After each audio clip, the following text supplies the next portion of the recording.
Hello दोस्तों, बिहार में lockdown को लेकर बिहार सरकार की ओर से क्या कुछ निर्णय लिया गया है, चलिए ऑफिशियल नोटिस में देख लीजिए। क्या चीज़ खुला रहेगा, क्या चीज़ बंद रहेगा, इसके बारे में भी आप लोगों को बताएंगे। और बहुत सारा डाउट है एग्जाम को लेकर। अभी 10वीं 12वीं का बोर्ड एग्जाम होना बाकी है, तो क्या यह एग्जाम ली जाएगी या नहीं, इसके बारे में भी आप लोगों को बताएंगे।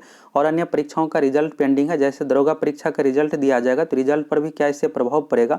और भी अन्य परीक्षाओं का डेट निर्धारित है, Bihar police fireman, Bihar excise constable, तो ये सब परीक्षा समय पर होगी या नहीं, स्थगित किया जाएगा या फिर बिल्कुल समय पर ली जाएगी, इसके बारे में भी आप लोगों को बताएंगे। तो चलिए सबसे पहले आप ऑफिशियल नोटिस देख लीजिए और इसको अच्छे से समझ लीजिए। यहाँ से आपको क्लियर पता चल जाएगा क्या चीज़ बंद रहेगा, क्या चीज़ खुला रखने का आदेश दिया गया है। तो यहाँ पर आप देखिएगा, बिहार सरकार गृह विभाग विशेष शाखा आदेश, यह ऑर्डर है और 4 जनवरी 2022 आज के डेट का है। और यहाँ पर ज्ञापांक नंबर है।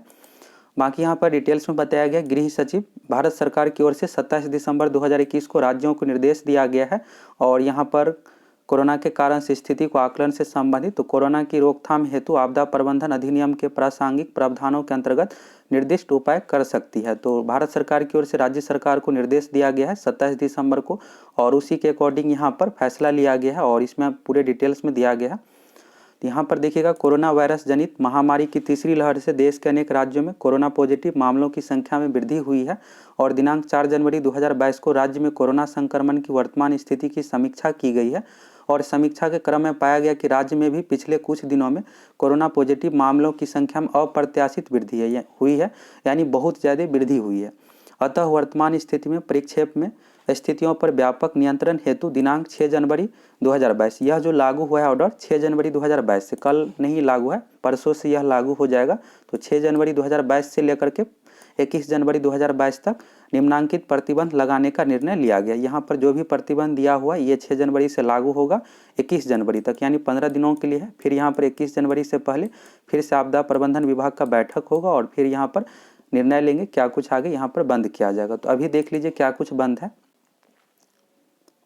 पहले नंबर पॉइंट में सभी सरकारी कार्यालय और गैर सरकारी कार्यालय, यानी सरकारी ऑफिस तो हो ही गया जो भी बिहार सरकार का ऑफिस है, इसके साथ साथ प्राइवेट ऑफिस के बारे में भी है। सरकारी और गैर सरकारी कार्यालय 50% उपस्थिति के साथ खुलेंगे। और सरकारी कार्यालय में आगुन्तकों का प्रवेश वर्जित होगा। आगुन्तक यानी बाहरी व्यक्ति, जो भी यहाँ पर सरकारी ऑफिस में काम करवाने के लिए बाहरी व्यक्ति जाते हैं, तो इससे रिलेटेड है कि बाहरी आगुन्तकों का प्रवेश वर्जित होगा, यानी रोक रहेगा। और 50% उपस्थिति के साथ, अभी सरकारी और प्राइवेट ऑफिस को बंद नहीं किया गया है, 50% उपस्थिति के साथ खुला रहेगा। इसके बाद यहाँ पर अपवाद में है जो जरूरी सेवा है, जैसे यहाँ पर जिला प्रशासन हो गया, पुलिस, होमगार्ड, कारा, ये सब यहाँ पर खुला रहेगा। इस पर यहाँ पर कोई भी रोक नहीं है। वन और जलवायु परिवर्तन विभाग, वित्त विभाग, डाक विभाग, दूरसंचार विभाग, ये सब यहाँ पर स्वास्थ्य विभाग से संबंधित यहाँ पर कोई भी रोक नहीं है। और न्यायिक प्रशासन यानी कोर्ट से संबंधित फैसला माननीय पटना उच्च न्यायालय के द्वारा लिया जाएगा। तो इस पर हाईकोर्ट की ओर से डिसीजन लिया जाएगा, क्या कुछ यहाँ पर रोक लगाया जाएगा। तो ये आप देख लिए। अब दूसरे नंबर पॉइंट में है दुकान से रिलेटेड। तो दुकान पर कोई भी रोक नहीं है। प्रत्येक दिन यानी सप्ताह में 7 दिन सभी दुकान खुला रहेगा। बस यहाँ पर एक कंडीशन है कि रात्रि 8 बजे तक ही खुल सकेंगे, यानी 8 बजे तक आपको दुकान हर हाल में बंद करना पड़ेगा। सभी दुकान और प्रतिष्ठान 8 बजे रात्रि तक ही खुल सकेंगे।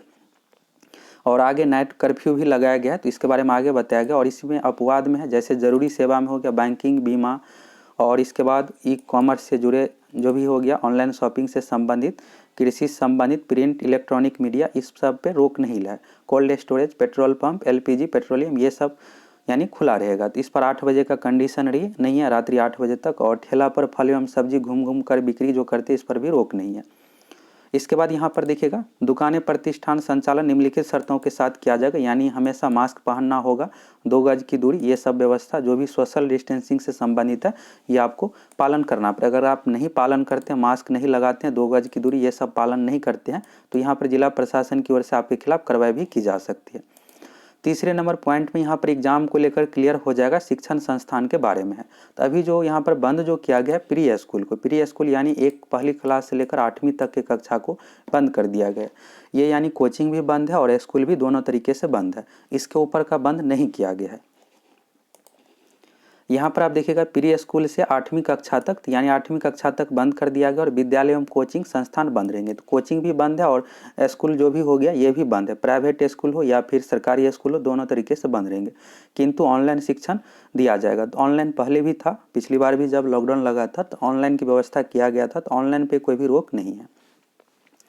इसके बाद है 9वीं तथा उच्चतर कक्षाओं, 9वीं से यानी 11वीं 12वीं सभी यहाँ पर शामिल हो गया। स्कूल के बाद यहाँ पर हाई स्कूल कॉलेज सभी इसमें शामिल हो गया। कक्षाओं से संबंधित विद्यालय कोचिंग शिक्षण संस्थान 50% उपस्थिति के साथ खुल सकेंगे। तो यहाँ पर एक कंडीशन रखा गया 50%, यानी 9वीं से ऊपर का कक्षा को बंद नहीं किया गया, कोचिंग को भी बंद नहीं किया गया, बस यहाँ पर 50% का कंडीशन है, यानी आधा होना चाहिए उपस्थिति। यानी अगर छात्र 100 है तो उसके अकॉर्डिंग 50 होना चाहिए। ऑनलाइन शिक्षण की प्राथमिकता दी जाएगी। इसके बाद है सभी धार्मिक स्थल श्रद्धालु आमजनों के लिए बंद रहेंगे, यानी मंदिर मस्जिद जो भी धार्मिक स्थल है उसे बंद कर दिया गया है।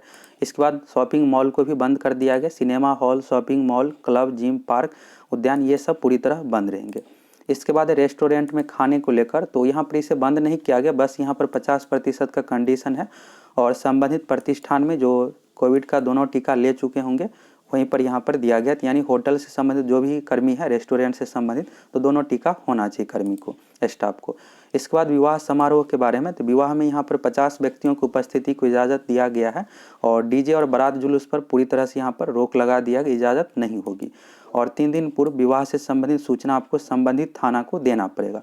और 50 व्यक्तियों से अधिक अगर सीमा होती है तो फिर आप पर कार्रवाई भी की जा सकती है। और यहाँ पर अंतिम संस्कार से संबंधित है, अंतिम संस्कार में भी 50 व्यक्तियों का अधिक सीमा है। विवाह और अंतिम संस्कार दोनों में 50 व्यक्ति का कंडीशन है। इसके बाद यहाँ पर बस से संबंधित है, सार्वजनिक परिवहन में, तो इसमें कोई भी रोक नहीं है, 50% का कंडीशन नहीं है, यानी 100%।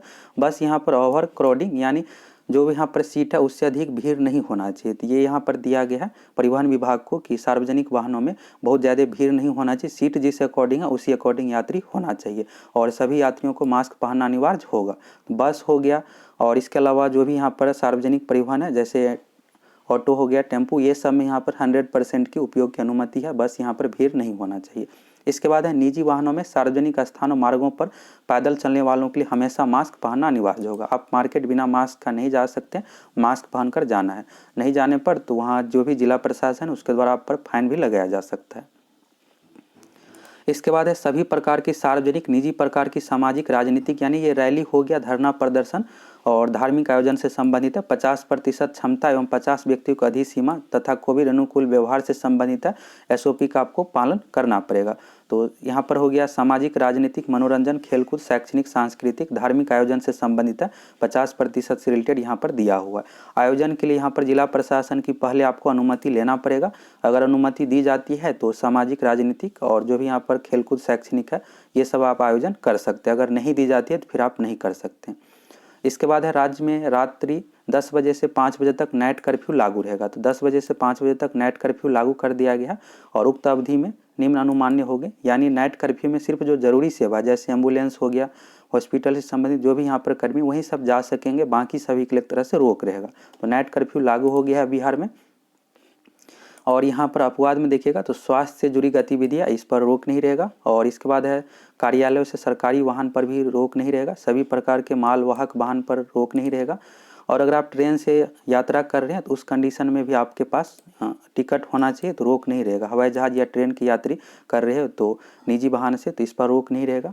कर्तव्य पर जाने वाले सरकारी सेवक, यानी जो ड्यूटी पर जा रहे हैं सरकारी सेवक, इस पर भी रोक नहीं रहेगा। और अंतर्राज्यीय मार्गों, यानी अगर आप किसी दूसरे राज्य से आ रहे हैं तो निजी वाहन, इस पर भी रोक नहीं रहेगा। इसके बाद है सभी प्रकार के मेले और प्रदर्शनी के आयोजन पर प्रतिबंध रहेगा, यानी किसी भी प्रकार का कोई भी मेला का आयोजन नहीं किया जाएगा। तो यहाँ पर सभी 12 पॉइंट में आपको क्लियर हो गया होगा क्या चीज़ बंद रहेगा, क्या चीज़ खुला रहेगा। और यहाँ पर जिला प्रशासन से संबंधित है कि जिला प्रशासन को सुनिश्चित करना चाहिए सब्जी मंडी, बाजार, ये सब में भीड़ नहीं हो और कोविड अनुकूल व्यवहार का पालन हो। सभी जो भी यहाँ पर लोग रहेंगे मास्क लगाए रहे, सोशल डिस्टेंसिंग का पालन हो, बाजार, इसके बारे में यहाँ पर दिया हुआ है। इसके बाद यहाँ पर दिया हुआ जिला प्रशासन द्वारा संबंधित धारा 144 यहाँ पर लागू कहा गया करने के लिए, और यहाँ पर भीड़ ये सब ना हो और जो भी कोविड का गाइडलाइंस है उससे पालन किया जाना चाहिए। अब बात करते हैं यहाँ पर एग्जाम से संबंधित। तो एग्जाम से संबंधित यहाँ पर तीसरे नंबर पॉइंट में है। और यहाँ पर आप देखिएगा तो जो सरकार की ओर से जो बंद किया गया, पहली क्लास से लेकर के 8वीं क्लास तक का स्कूल और कोचिंग को बंद किया गया। 9वीं से ऊपर, 9th से ऊपर का बंद नहीं किया गया। अब सबसे बड़ा डाउट होगा कि 10वीं और 12वीं का जो बोर्ड एग्जाम है फरवरी महीने में, तो क्या यह ली जाएगी या नहीं। तो बहुत ज़्यादा चांस है कि यह परीक्षा बिल्कुल ली जाएगी, पिछली बार भी लिया गया था, फरवरी में ही समय से लिया गया था, तो इसमें कोविड अनुकूल व्यवहार का पालन करके और सोशल डिस्टेंसिंग का पालन करके परीक्षा ले लिया जाएगा। तो जो भी 10वीं 12वीं से संबंधित परीक्षार्थी है, आप अच्छे तरीके से तैयारी कर लीजिए। आपके पास 1 महीने का सीमित समय है। अगर परीक्षा का डेट भी बढ़ता है तो ऐसा तो है नहीं कि बिना एग्जाम का पास किया जाएगा। 1.5 महीने 2 महीने बाद ही आपको परीक्षा देना ही है, तो इसलिए आप अच्छे से तैयारी कर लीजिए। बहुत ज़्यादा चांस है कि समय पर ही परीक्षा ले ली जाएगी, इसलिए यहाँ पर 9वीं 10वीं का स्कूल को बंद नहीं किया गया। 50% उपस्थिति के साथ खुलने का परमिशन दिया गया है और इस पर जो निर्णय होगा 21 तारीख को फिर से यहाँ पर नया गाइडलाइंस जारी होगा। उसी अकॉर्डिंग परीक्षा का जो भी यहाँ पर कार्यक्रम होगा बिहार बोर्ड की ओर से निर्णय लिया जाएगा। तो अभी आप यही मानकर चलिए कि परीक्षा ली जाएगी। अगर बहुत ज़्यादा स्थिति भयावह नहीं होता है, पिछली बार जिस अकॉर्डिंग था, अगर उस अकॉर्डिंग रहता है तो एग्जाम ले लिया जाएगा। सोशल डिस्टेंसिंग का पालन करते हैं, तो इसलिए आप लोग अच्छे तरीके से तैयारी कर लीजिए। जो भी यहाँ पर निर्णय होगा, अब जो अगला गाइडलाइंस आएगा 21 तारीख को, उस अकॉर्डिंग देखा जाएगा। अब बात करते हैं दरोगा एग्जाम से संबंधित। तो 26 दिसंबर 2021 को बिहार दरोगा का परीक्षा लिया गया। तो उस एग्जाम की बात करें तो रिजल्ट जो है 1.5 महीने में लगभग दिया जाता है। तो जनवरी लास्ट में आ जाएगा, नहीं तो फरवरी 10 तारीख तक दे दिया जाएगा। और जैसा कि स्टाफ पर कोई यहाँ पर रोक नहीं, 50% उपस्थिति के साथ है, ऑफिस खुलने का परमिशन दिया गया, रोक नहीं लगा है, इसलिए यहाँ पर रिजल्ट दे दिया जाएगा। रिजल्ट में कुछ यहाँ पर खास लेट नहीं होने वाला है। फायरमैन और एक्साइज कांस्टेबल एग्जाम की बात करें तो फायरमैन का एग्जाम जो निर्धारित था मार्च में, अभी तो परीक्षा होना नहीं है, 3 महीने बाद है। और एक्साइज कांस्टेबल का 27 फरवरी को एग्जाम है, तो तब तक स्थिति सामान्य हो जाएगा और जो भी सरकार की ओर से गाइडलाइंस रहेगा उसके अकॉर्डिंग परीक्षा ले लिया जाएगा। तो आप लोग मिशन मोड की तैयारी में लग जाइए, परीक्षा बिल्कुल समय पर ली जाएगी। पोस्टपोन होने का बहुत कम चांस है, तो इसलिए आप लोग अच्छे से तैयारी कर लीजिए। अभी आपके पास सीमित समय है, अच्छे से आपको तैयारी कर लेना है। और यहाँ से आप लोगों को गाइडलाइन से संबंधित पूरी जानकारी मिल गया। अगर आप चैनल पर नए हैं तो ज़रूर सब्सक्राइब करके जुड़ जाइए। हम आप लोगों को इसी तरह पूरी ऑथेंटिक जानकारी देते हैं।